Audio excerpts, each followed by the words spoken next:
Hey everyone, how's it going? Welcome back to Let's Play Final Fantasy VI. We are infiltrating the Imperial camp erected outside of the city of Doma, and because the guards around here can see as well as Stevie Wonder, we don't actually have to be all that stealthy here. You can engage that one guard in combat, but you have to go and talk to him before he'll actually try to fight you. Top won't open. We can kick it, we can leave it, or we can hit it. I think either of the first two options trigger this. I knew I heard something. Oh my god, I love this scene! This scene where Shadow just meows to trick the guard into thinking it's a cat is so good.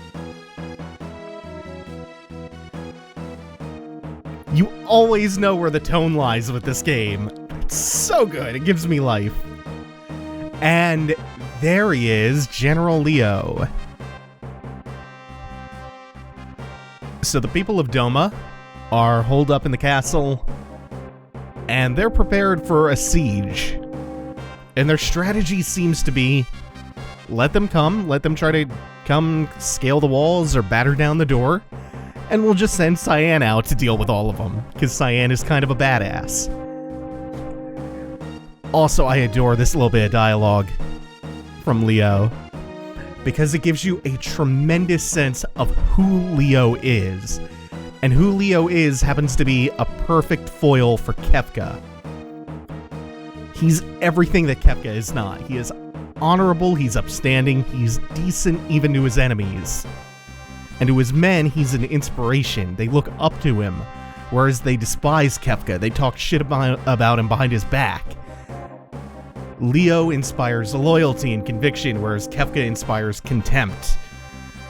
And this whole scene does a great job of showing all of that. Moving the pieces on the board, and establishing some really important character traits about those two. Especially those two. We'll turn the water into a flowing river of poison. What an absolutely disgusting bastard Kefka is. And that's the reason everybody loves him so much, is Kefka revels in being the villain. He loves it.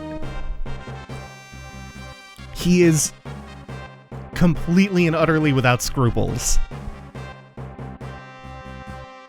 And he is in charge, because a carrier pigeon came, delivered a message to General Leo saying that Emperor Gestahl wanted to see him back in the capital.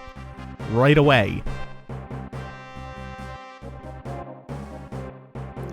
And immediately, Kefka's just gonna upend General Leo's last order.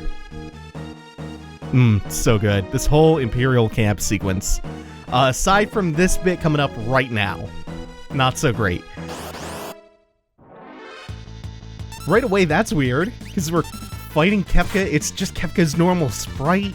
Like, remember when we fought Vargas, and Vargas in the overworld had his sprite, but then when you fight him in the boss fight, he has the really nice detailed design. And you get the normal enemy battle music here. Like, Kefka isn't intended to be a boss here, but then that sequence is just very odd to me. That he isn't a boss. But then the other part that makes this a little bit lackluster is that you do the exact same thing a second time. And it's, again, not a fight. And it's the exact same dialogue. Kefka at this point in the story, though, is not meant to be powerful. He's not meant to be a threat on his own.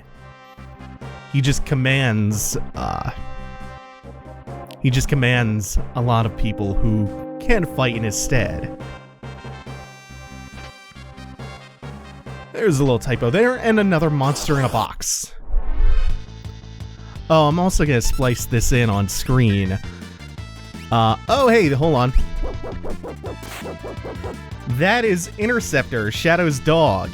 Whenever Shadow takes damage, there's a chance for Interceptor to counterattack for him. And unfortunately, he only hits grounded targets. And since the satellite's floating off the ground, no chance to hit him. Also, he just berserked Sabin, so no blitzes. Right. what I'm going to splice in is Leo's portrait, because it might be a little while in this version before we actually see his portrait naturally in the game itself. I'm not a big fan of that portrait. I think I've said this before, but not a big fan of a lot of Amano's portraits for this game. The reason I especially don't like Leo's, though, is because it makes him look kind of scrawny and a little bit like a Streets of Rage villain. I think it's the mohawk. Like the way the mohawk is drawn. He just looks kind of odd that way. The portrait is a topic for discussion, though, because Leo is canonically black as per that portrait, but his sprite appears white because of hardware color palette limitations, is how I've heard it explained in the past. Although that doesn't quite make sense to me for a Super Nintendo game. But really, I can't attribute any other reason to it. Like, I can't think of any other reason why that discrepancy would exist, so I just have to take that face value. Hey, face value. Hey, here we go. That one always... those guards get on my nerves, because they always get a counterattack off before they die. Even if you have dealt fatal damage to them, they only seem to get the counterattack before they die. Okay, we're good and healed up. Let's go ahead and get that Raging Fist off. And Shadow's other ability is that he can throw weapons or other items that you no longer need. But you can also get stuff for him like scrolls and shuriken that he can throw. Just aura cannon this last guy.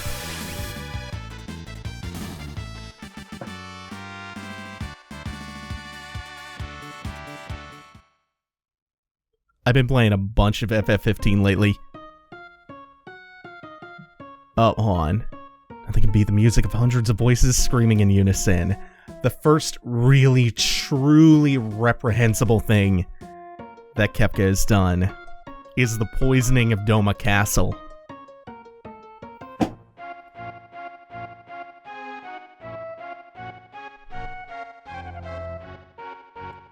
And the sentry near the top of the castle is the first one to notice that something isn't quite right at the Imperial camp.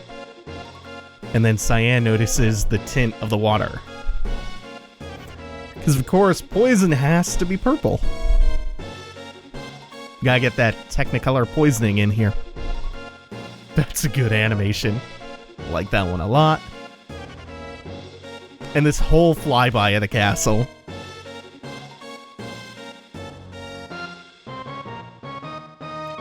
So everybody is immediately dying. It's chaos back at Doma Castle. That is some fast acting, fast diffusing poison. Maybe we're just not getting the proper time frame here.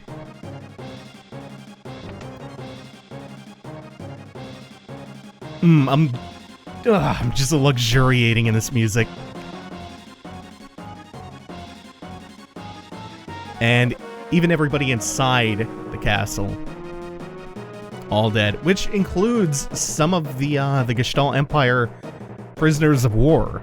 Kefka did not discriminate, did not care that they had prisoners of war in here. Their own people. And the king has already drunk the water.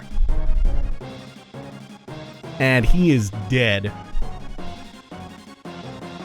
So, our second view inside Doma Castle, the king's been assassinated. The retainer to the king, he's about to get some more bad news.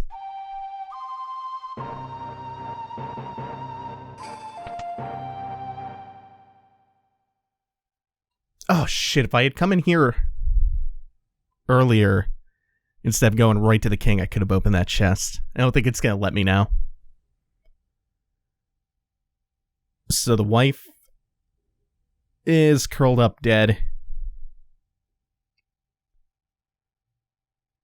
as is his daughter.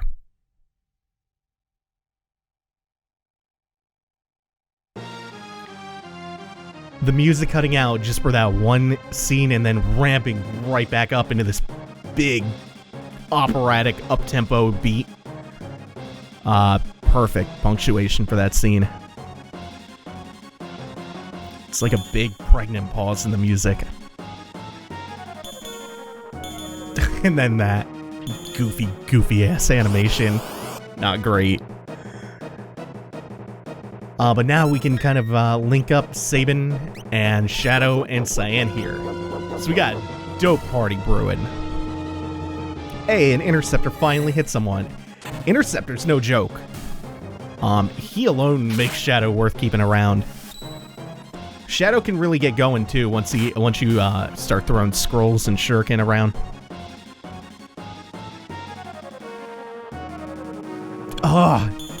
That animation though, like when Cyan is just wigging out and moving on his own, I like that a whole lot.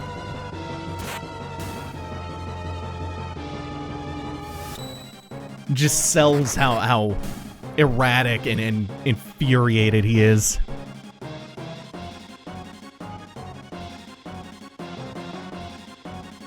And they just up his movement speed like 1,000% too.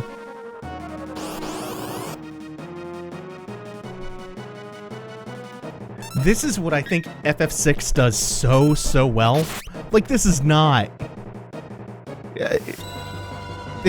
the Grapes of Wrath. This is not Ulysses in terms of complex plot or narrative structure or anything like that, but it's such poignant, powerful character building and character moments that define this game and make the story of it as memorable as it is. It's not like this illusion that, oh, the FF6 has this amazing work of art masterpiece story.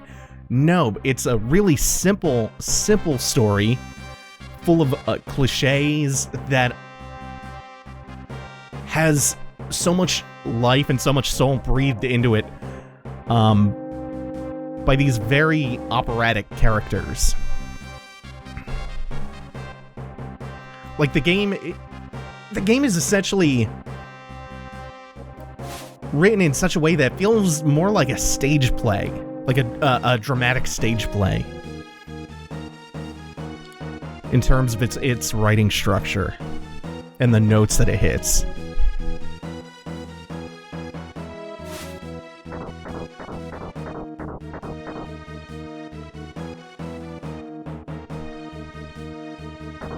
And we get a really...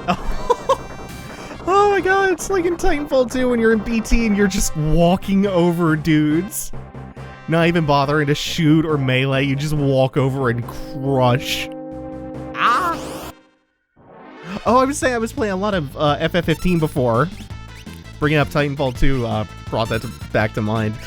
The thing that triggered that thought is how much I love what a dork Prompto is.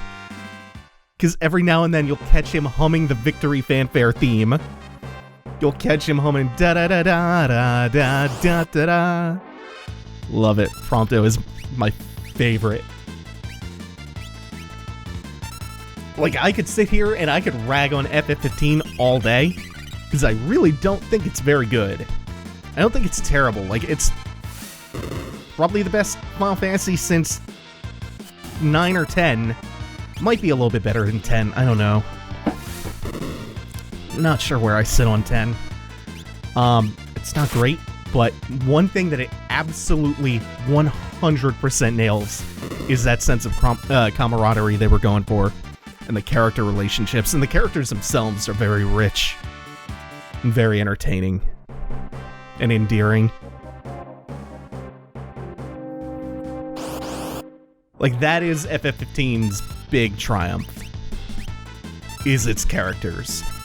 I kind of wish the character designs weren't so boring, and that they didn't give me such a bad first impression. But once you're in there with them and you're spending time with them, it's just great. So how do we get to Nar? Yeah, Sabin's original goal. How do we get to Narsh? Through the forest to the south. That is going to be a very, very fun forest. Or rather, the place that forest leads, because we're not going to be in there very long. But where it leads. One of my big motivators for doing this LP lies in there. One of the things I've been most eager to show off. So for now, we're going to keep on using the Fang Bushido. The second one, I can't remember the name of it off the top of my head. We'll see more of his Bushido techniques as things unfold. The second one gives him a damage buff, I think. And the way his Bushido works, since I said I would explain that, as you can see when he is getting ready to unleash one of them, there's an ATB like, oh, I went to the wrong spot. I should have crossed that bridge. There's an ATB like gauge that fills up below a set of numbers. Every time that gauge reaches one of the numbers, you get the technique corresponding to that. So number 1 would be his Fang technique. If you let it reach the second bar, or the second pip, we'll call it, then he buffs himself, and so on. So the longer you let that charge, and there's no penalty to waiting, depending on how you set the ATB, to whether you have that on wait or active. If you have it on wait, there's no penalty to not letting that fill all the way, if you want that final technique.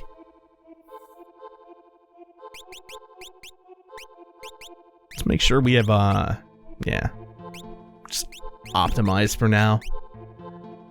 There's probably some min-maxing I can do off screen, but don't want the Mithril Glove on. The Black Belt, on the other hand, is going to be really, really good. Speaking of min-maxing off screen, I'm probably going to do a short little grinding session off screen. I also need to go and resupply once I get a chance to hit a merchant. Can't remember where the next one is. Oh shit, you know what? I just remembered there's a recovery spring up ahead. Shouldn't have bothered using the potions. And we are introduced to a new enemy type. Nothing particularly notable here, except that it's fairly hard with fire magic. And it's not going to last long enough to do anything else. I think it can inflict a status effect. I think it inflicts a status effect that works like zombie.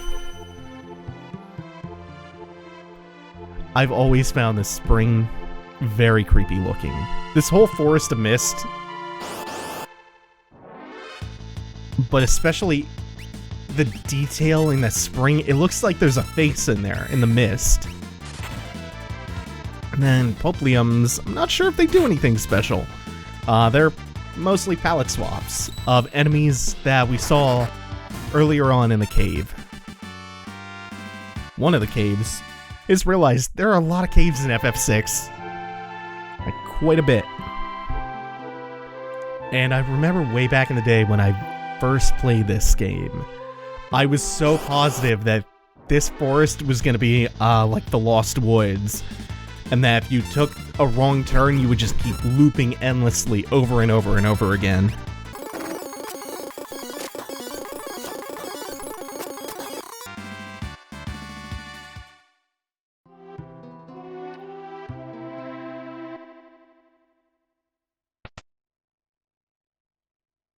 A train, huh? Might be survivors inside. Yeah, as long as they didn't drink the water. I love this background, by the way. Like, I love the shading and the colors here.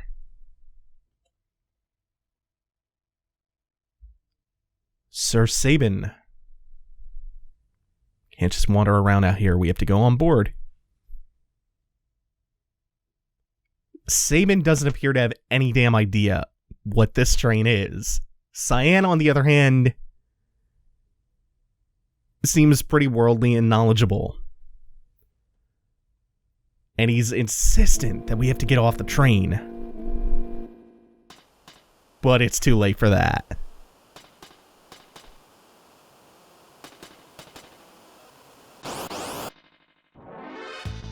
Okay, we got Ghost and a Whisper. Surprisingly, there's still an enemy type in this zone that we have not seen. I'm trying to get to Trigger because she's really, really cool. None of the others... Oh, Cloud. None of the others really, really do all that much.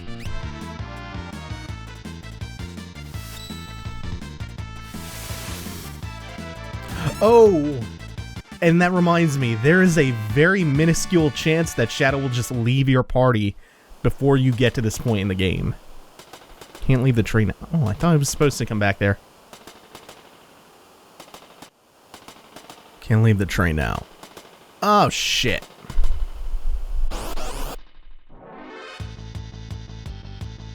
Oh, hey, some new stuff. Right, so... Like I was saying, there's a small chance that Shadow can leave the party before you hit the Phantom Train part of the forest. And Shadow does forewarn you about that possibility. He tells Sabin in the beginning of this scenario that he comes and goes as he pleases. So the living dead, being undead type enemies, are susceptible to healing effects. Meaning that if you throw a potion or a high potion or even a phoenix down at them, it will kill them.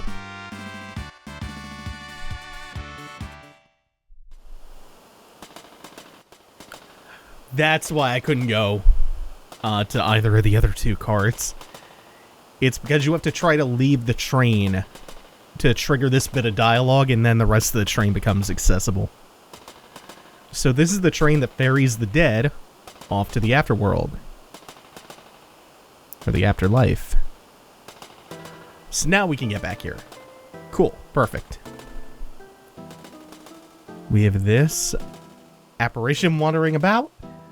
Avoid that for now. Thought I would find something in the back of the caboose. I was wrong.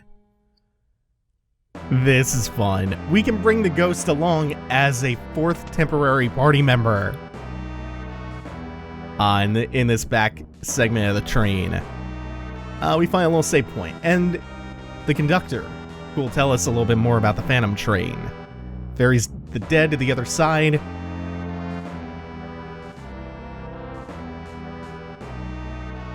Okay, not the most helpful suggestion, and they're nice enough to give us a tent right outside the save point. Thanks for watching, everyone. Oh, before I go, these time schedules, they're all blank. The Phantom Train guides the dearly departed to the spirit world. They have no need for schedules. Now that's going to do it. Thanks for watching, everyone. Take it easy. Have a good one.